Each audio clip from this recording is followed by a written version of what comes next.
Wow, Thibodeau read that perfectly. Welcome to the 2022 Draft Position Preview Series. Ethan Greenberg, Greenberg and Caroline Hendershot breaking down options for the Jets at all positions. Let's start up front on the defensive line, particularly with the edge rushers. And you know what, EA, we got to start with Aiden Hutchinson, right? He just had a fantastic year for Michigan, 14 sacks, but a lot of analysts think he will not be on the board by the time the Jets are on the clock at number 4. So let's head out west. Let's go to the Pac-12. Bit of a polarizing prospect, though, in Kayvon Thibodeau out of Oregon.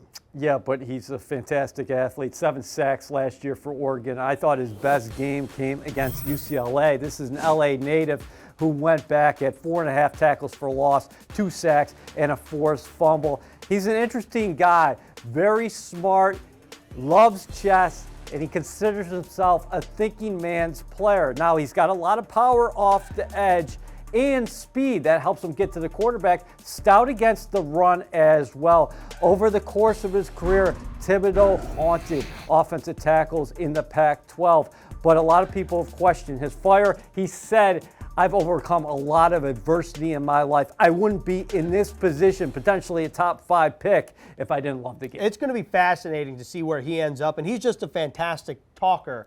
And let's say the Jets don't go edge rusher at number 4. Let's say they go there at number 10, the second first-round pick for the Jets. One guy that we've talked about a lot since January when we were in Mobile. He wasn't on the national team that the Jets coach. Well, that's Jermaine Johnson out of Florida State. Jermaine Johnson practiced just twice at the Senior Bowl down in Mobile and then said, that's enough. A lot of people would make the argument that he was the best player down there at Senior Bowl. Now, with that being said, he's the guy who transferred from Georgia. Georgia had college football's best defense last season. Imagine if Jermaine Johnson was there last year, all over the field for Florida State. Then at the Indianapolis Combine, he said, I just don't want to show you what I can do at defensive end. He participated in the linebacker drills as well. He's a 4.5 guy in the 40-yard dash.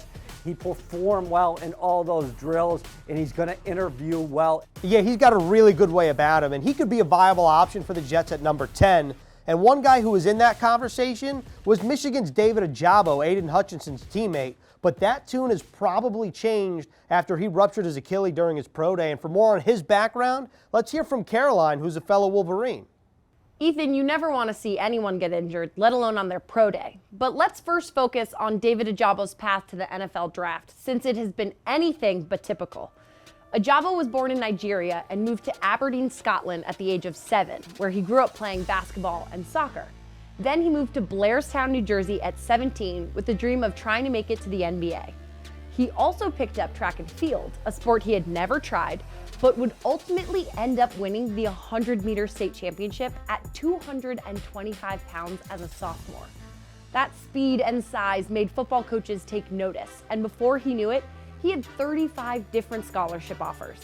He landed at the University of Michigan with a lot of work ahead of him since he had only 2 years of football experience under his belt.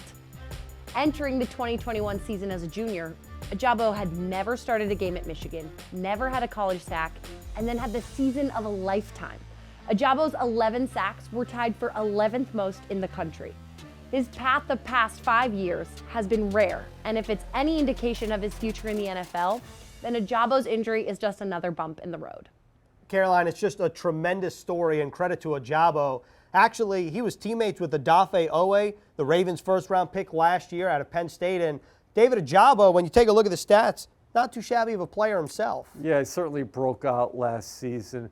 Aiden Hutchinson, in fact, was asked about his Michigan teammate at the Combine. He said, this guy is a monster. If you're talking about a draft class that potentially has 8 to 10 guys who are going to go in the first round at that edge position, David Ajabo, he might have the highest ceiling of all.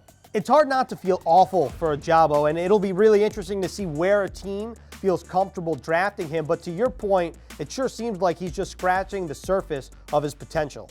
Let's say the Jets don't go edge in round 1. Let's say they want to address it on day 2. Who are some names that you think Jets fans should start to get accustomed to as potential options? Well, how about Arnold Ebiketie out of Penn State? Now, he might not be there at the top of the second round because he's one of those guys who, in fact, might be taken in the first round. He participated for this Jets staff down at the Senior Bowl in Mobile, Alabama, but you just saw the stats there at Penn State. After playing at Temple for 3 years, he makes the transfer, goes in the portal, goes to Penn State, nonstop motor, 9.5 sacks last season, always around the quarterback. Well, this is a credit to Jim Nagy, right? Because another guy who could be available for the Jets at the top of round 2, that's Boye Mafe out of Minnesota, EA. Mafe is a guy who's got speed, athleticism, bend, a natural athlete, 9th all-time in terms of sacks at Minnesota. He is a guy who's definitely going to be there right in that range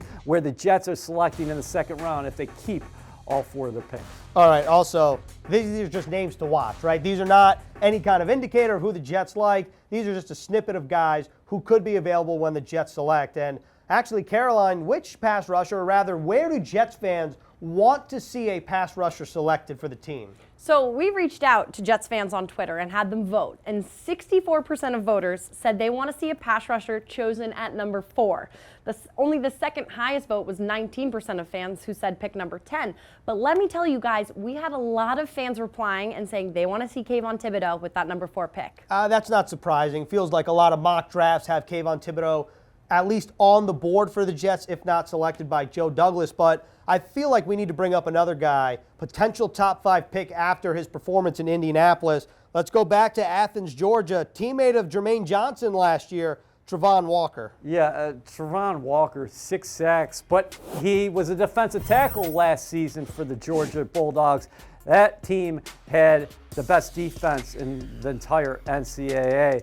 What he did at the Combine was really jaw-dropping as far as his speed, as far as his jumping ability, everything that he did. Now people are talking about Travon Walker being possibly a top 10 pick, maybe a top 5 pick. Well, this year's draft class as a whole is extremely deep at the edge rusher position, so don't be surprised if Joe Douglas goes in that direction.